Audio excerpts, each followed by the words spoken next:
Hello, the topic today is contacts and the MyRecord option.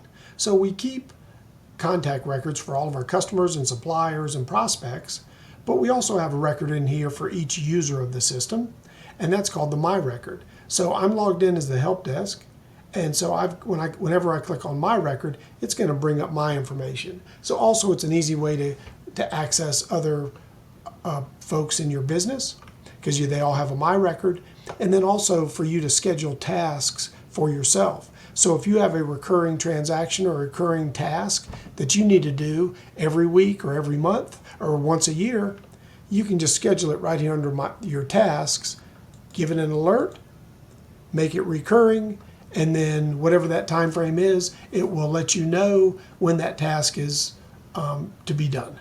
And so all these tasks will also show up on the work plan, and they'll help you to be operationally excellent in every way that you work. Thank you so much.